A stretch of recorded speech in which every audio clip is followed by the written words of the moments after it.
Nah, kabar gembiranya adalah buat kita yang senang bergibah dan menyalurkan hobi gibah kita,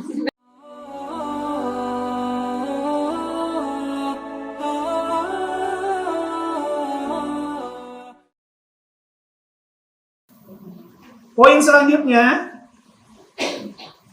amma idza lam takun as-sifatu allati zakarta fihi faqad jama'ta baina amrayni al-ghibati wal buhtani wal kizbi alal insani bima laisa fihi.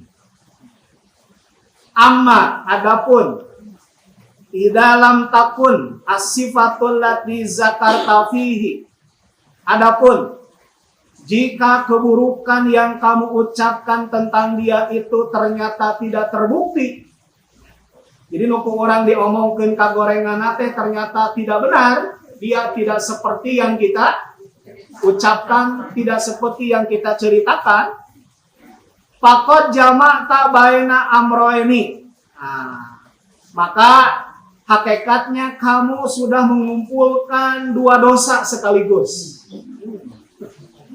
Jadi lamun tidak terbukti dosana dua. Al-ghibati, satu dosa gibah.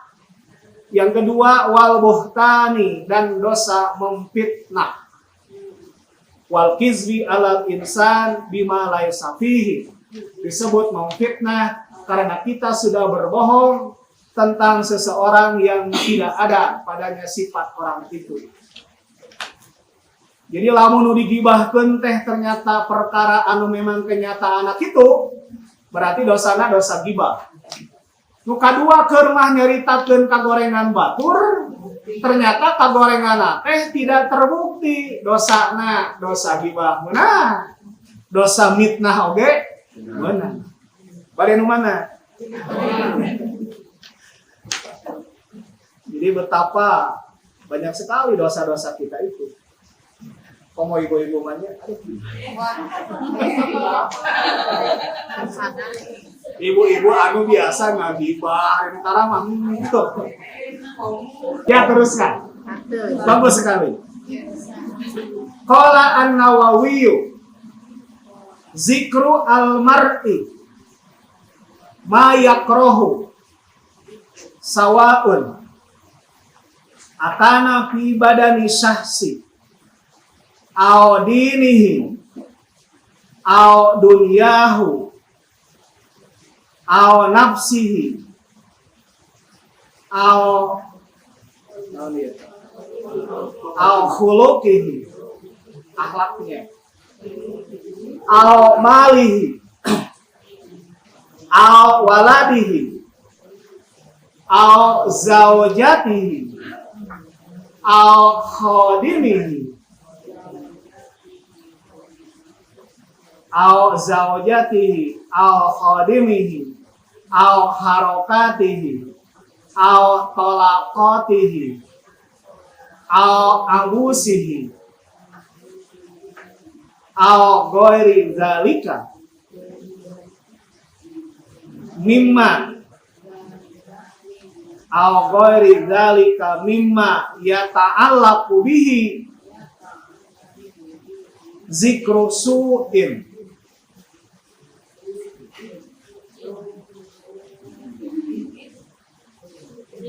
Zikru zalika bil labdi au bi ramzi au bil isyarati.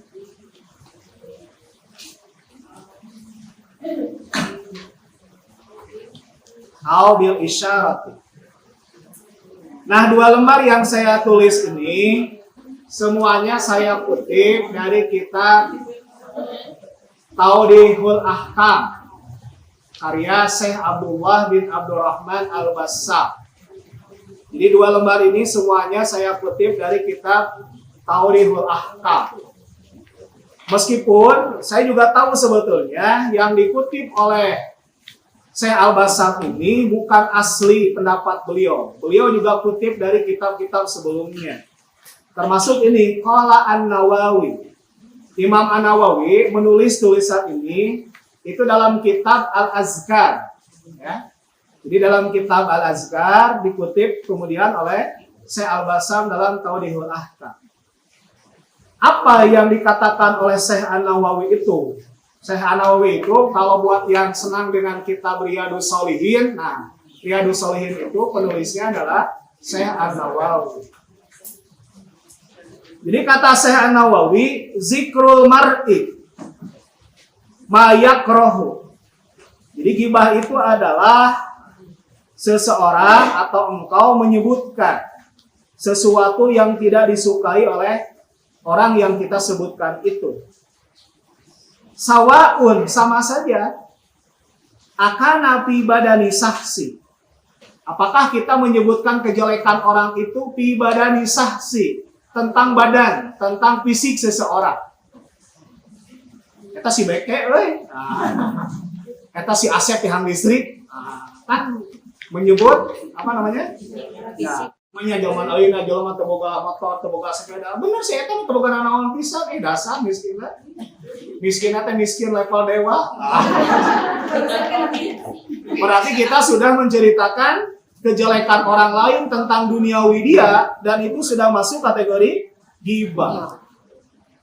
Awan nafsihi, atau yang kita ceritakan itu adalah ya sifat kejiwaan dia. Ya. Gede amal, tukang buat bau, tukang pundungan. Nah, itu kan sifat dan kejiwaan seseorang, dan itu jelek. Dan kalau kejelekan itu kita ceritakan dan dia dengar, dia tahu, dia pasti marah, dia pasti tidak suka. Itu juga bagian dari ghibah. Al-hulukihi, atau tentang akhlaknya, tadi sudah ya. Al-malihi, atau tentang hartanya. Ya, siapa sangsarawan apa tuh?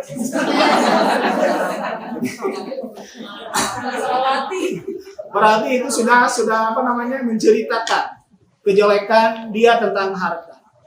Au waladihi, nah, atau menceritakan kejelekan anaknya, kayak mau asal orangnya. Au zaujatihi, atau yang kita ceritakan itu kejelekan istrinya, kejelekan suaminya. Au khadimihi, atau menceritakan kejelekan pembantunya. Au harokatihi, atau menceritakan gerak-gerik anggota tubuhnya. Mohon maaf ya, misalkan ada orang yang jalannya pincang. Nah, itu berarti kita ceritakan. Ketika menceritakan kepincangannya, berarti kita menceritakan ini harokatihi itu. Au tolakatihi, atau menceritakan ya, riwayat hidup dia yang sebagai petualang. Petualang cinta, banyak nikah cerai. Nah, kan biasanya resepnya ke orang menceritakan cerita dasar. Ternyata eta teh masuk kategori ghibah juga. Abusihi, abasa wa tawalla. Jadi berwajah apa? Bermuka masam, baeudan. Ih, Pak Eko ke kasep-kasep teh baeudan. Bisa. Apal teh saha Pak Eko ke kasep teh wajah kayak Arjuna tapi eta baeudanana ih. Bisa kan sanes Pak Eko ieu. Nah, berarti itu sudah ghibah. Au ghairi dzalika mimma yata'allaqu bihi zikrus. Atau sifat-sifat apapun yang dikategorikan menceritakan keburukan orang lain. Zikru zalika, menceritakan kejelekan orang lain itu bilafzi, bisa dengan kata-kata, bisa diucapkan, bisa melalui WA, bisa melalui ya, segala macam. Au biromzi, atau dengan rumus, dengan isyarat-isyarat, sama juga. Bisa datang kumaha. Misalkan dia, awas kalau nanti ada orang Arab, ada orang Arab ketemu orang Arab, cek orang Arab teh, ya sohibi, hal taro mahua, kaifa huwa, huwa. Awas kalau kita diceritakan oleh orang Arab, orang kieu, alhamdulillah. Jangan, karena isyarat begitu sarua jeung kieu. Ya. Jadi lamun aya orang Arab, cek orang Arab deh, ibu anti jamilah, walakin naki, cek orang alhamdulillah. Jadi kieu teh artina,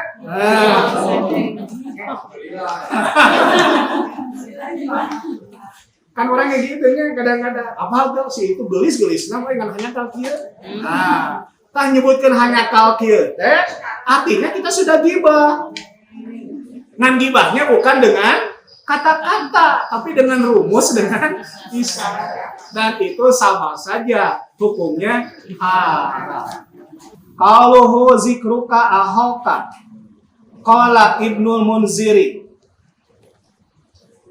Fil hadisi dalilun ala adami gibatil yahudiyyi wan nasraniyyi wasairi ahlil milali. Wasairi ahlil milali.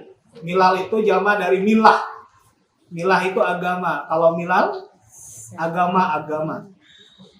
Waman qad ahrojathu bid'atuhu anil islami la ghibatalahu. Nah, ini mah kabar gembira buat kita. La ghibatalahu. Jadi tidak dikategorikan gibah. Menang berarti. Qauluhu sabda Nabi zikruka ahoka, bahwa gibah itu adalah engkau menceritakan kejelekan saudaramu. Kata-kata ahoka.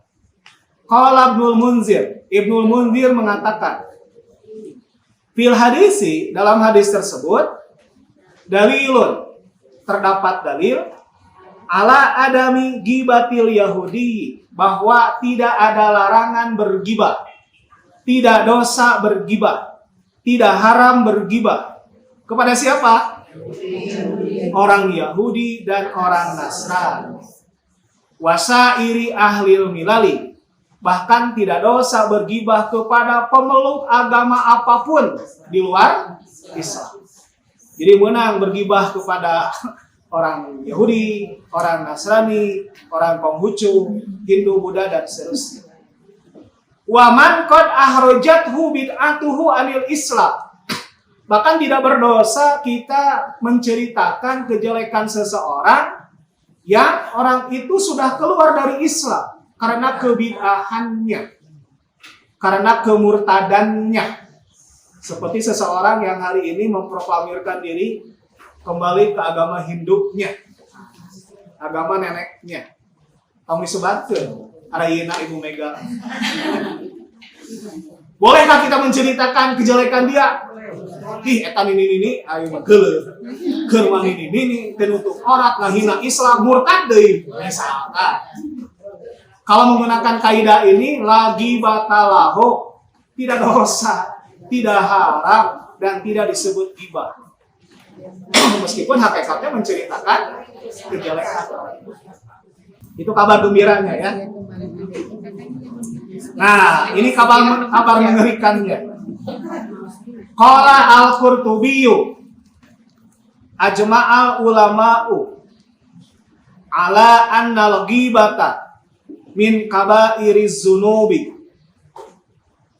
wastadalla ala zalika biqaulihi sallallahu alaihi wasallam inna dima'akum wa amwalakum wa a'radakum alaikum haram.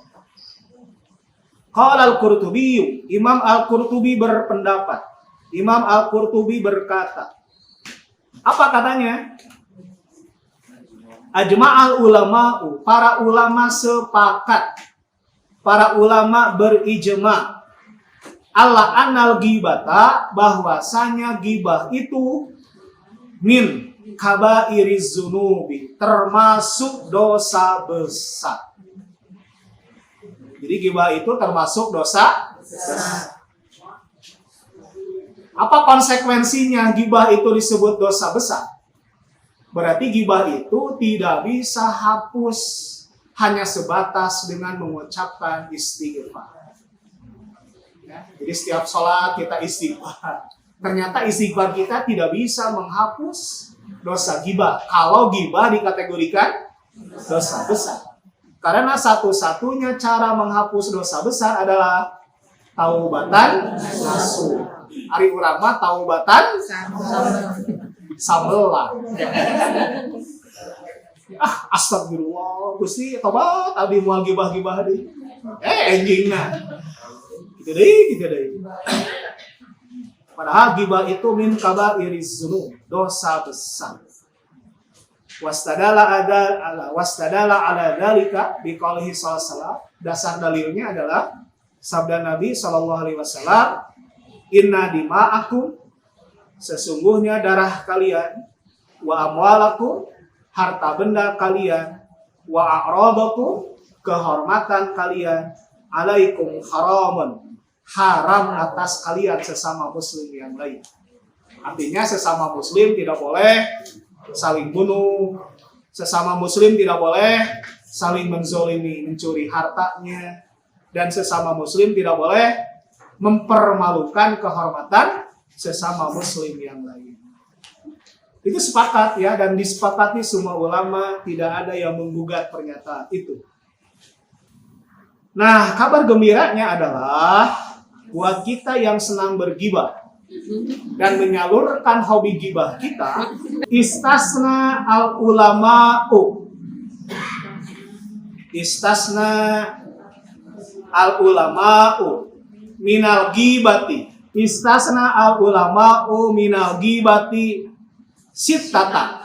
Sitata, sitati, sitatu. Sitata. Kenapa sitata? Jadi maf'ul bih. Sitata umurin. Kenapa wajah papa babak belur? Padahal sebelum bertemu dengan si papa, wajah bapak itu penuh pesona, mirip Arjuna. Kata si papa natena, ibumu ternyata sudah kelewatan batas. Gara-gara papa kurang setoran ke ibumu nak. Lihat wajah papa sampai bonyok begini nak. Ternyata istrinya itu adalah atlet taekwondo. Atlet taekwondo sabuk hitam baru saja dapat emas di Papua. Sedangkan suaminya, dia sehari-hari berprofesi sebagai tukang peyem. Kurang setoran, ditonyok sama istrinya. Contoh. Nah, ketika si bapak menceritakan kejelekan istrinya kepada anaknya, berarti si suami itu sudah bergibah kepada istrinya. Dan itu boleh. Karena itu adalah ungkapan kezoliman yang menimpa. Contoh.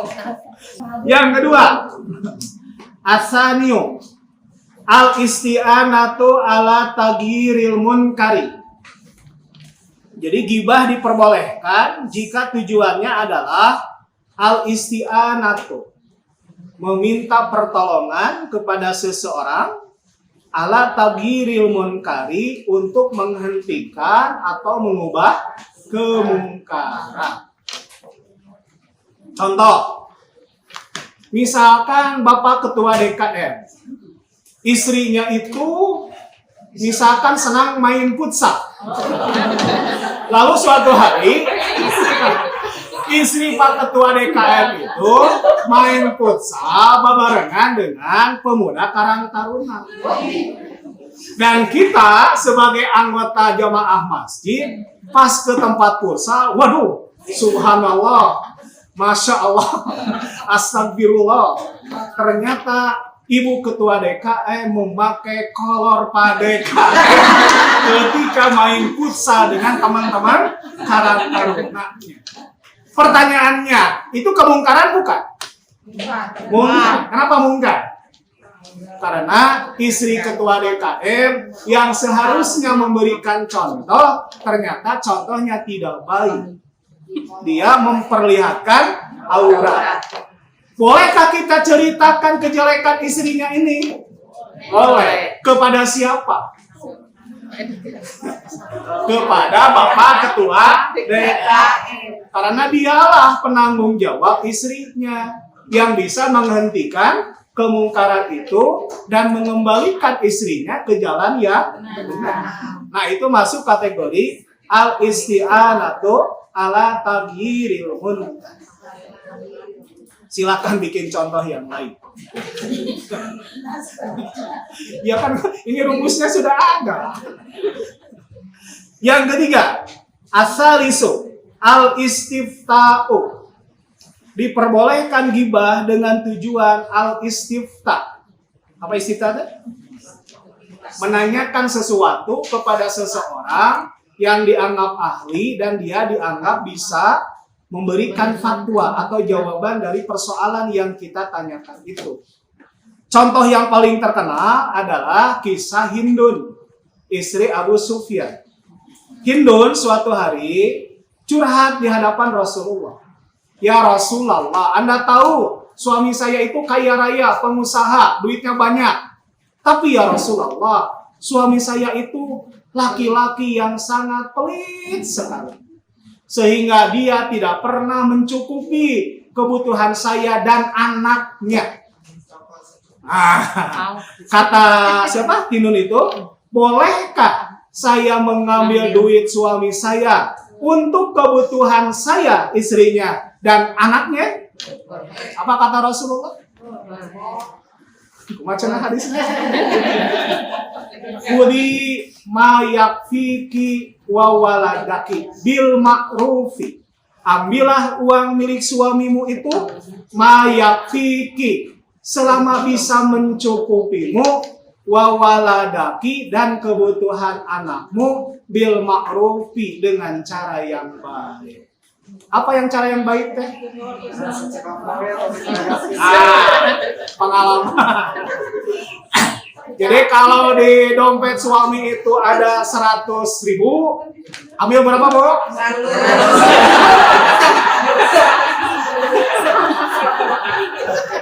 Kalau di dompet suami itu cuma 2 lembar, ada 100.000 dan ada 2.000.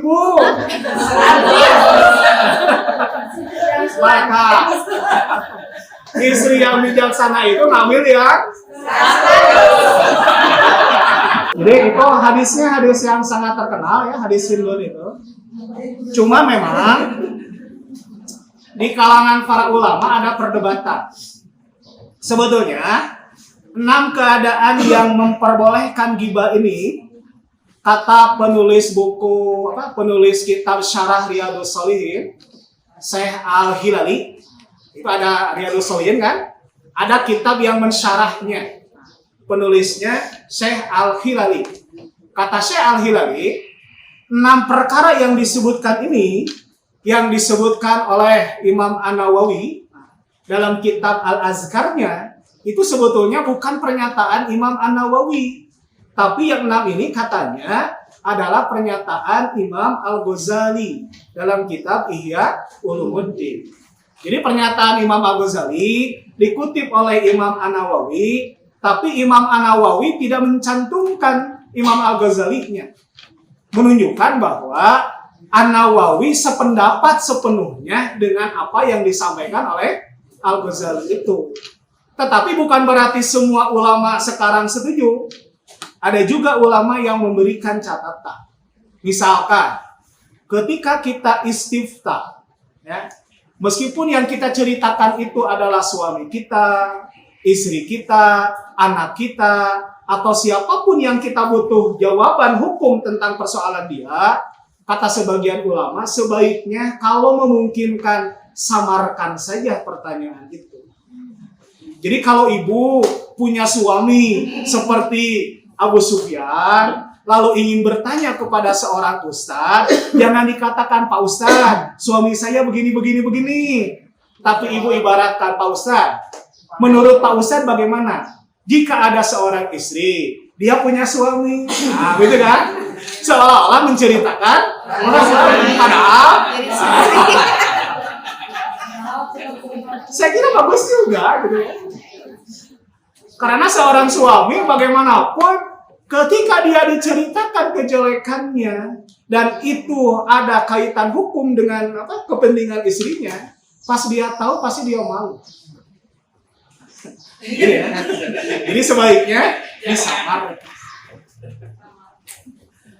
Ya, ada kisah, ada seorang yang curhat ke saya. Dia seorang kepala sekolah TK, ibu kepala sekolah TK. Pokoknya mau disebut anu pasti di Indonesia. Dia dengan polosnya mengatakan, Pak Ustadz, saya kan kepala sekolah TK. Gara-gara saya kepala sekolah TK, saya dapat sertifikasi, suami saya jadi tidak mau bekerja. Tapi suami saya yang tidak mau bekerja itu, kata-katanya so hadis Nabi banget. Dia bilang, hei mama, yang namanya istri itu harus tunduk patuh kepada perintah suaminya. Nah, pertanyaan si ibu kepala sekolah itu, bagaimana pendapat Pak Ustadz? Apakah saya mutlak harus mengikuti semua kata-katanya? Padahal dia tidak pernah memberikan tanggung jawab dari sisi keuangan. Saya bilang tekek saja suami.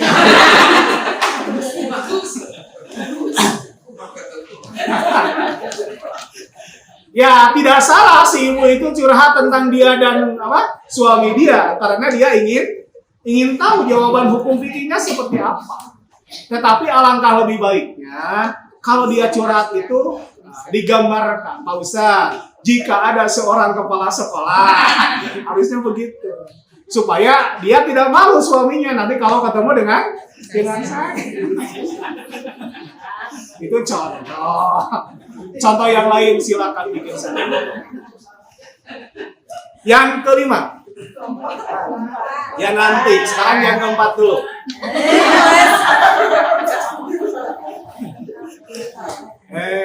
Ngetes ibu-ibu merhataskan. Suka seperti ibu? Ar-Rabi'u tahzirul muslimina minal igtirari bi syahsin.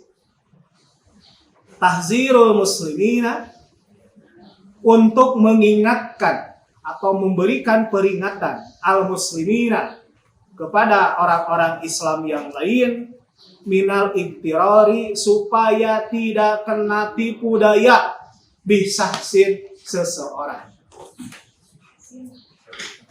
Misalkan ibu punya teman ibu itu tukang ngumpulkan arisan tahunan, misalkan gitu ya.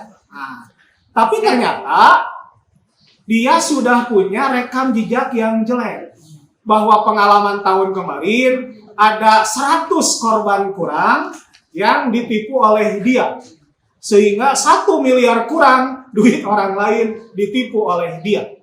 Dan ibu adalah salah seorang yang ditipu itu. Nah, supaya orang-orang yang lain yang belum tahu tipu daya itu, maka ibu beritahu kepada yang lain. Kadangnya upami si ibu eta ngajak arisan tahunan, tahun dahek kamari oge abdi ditupi. Nah itu boleh. Berarti ketika kita menceritakan kejelekan dia itu kan sudah gibah. Tapi gibahnya diperbolehkan supaya orang yang lain tidak terkena atau tidak jadi korban si perempuan. Bapak kadenya upami si Pak Asep pada nabut artos tong di pasihan. Yang gitu, kau di loge temayan. Nah, disebutkan si Pak Asep nanti kade. Pokoknya mun si Pak Asep nganyuk tong dibere. Ngecol tong dibere. Ka abdi oge janjina isuk sore tos 3 tahun teu dibere. Nah, ketika kita menceritakan kejelekan si Pak Asep, berarti kita sudah gibah. Tapi itu gibah yang diperbolehkan supaya orang lain tidak menjadi korban. Al-Khamisu yang kelima, al-mujahiru bil fuski wal bid'ati. Diperbolehkan kita untuk menggibah seseorang al-mujahiru yang secara demonstratif. Mujahir teh terang-terangan. Yang secara demonstratif bil fusuki, melakukan kefasikan, wal bid'ati, dan melakukan kebid'ah. Jadi kalau ada orang meskipun dia orang Islam tapi dia bangga dengan kemaksiatan yang dia lakukan. Jadi dia melakukan maksiat berkali-kali, bukannya tobat, disorot kamera dia berseri-seri bahkan bangga. Nah, orang seperti itu boleh kita ceritakan kejelekannya. Ya. Seperti ada artis, ya, band papan bawah, yang dia seorang duda, kemudian dia berzina dengan beberapa istri orang lain. Ada dia berzina dengan istri orang, dia berzina dengan gadis, ya. Nah, orang seperti itu kan secara hukum Islam harusnya dirajam sampai mati. Dan dia ketika disorot kamera serius, corangah cini, dia bangga bahwa dia sudah meniduri banyak orang, ya, banyak wanita. Padahal itu adalah dosa besar. Nah, ketika orang seperti itu kita ceritakan kembali kejelekannya, maka itu diperbolehkan. Ini al-mujahiru bil fusuk.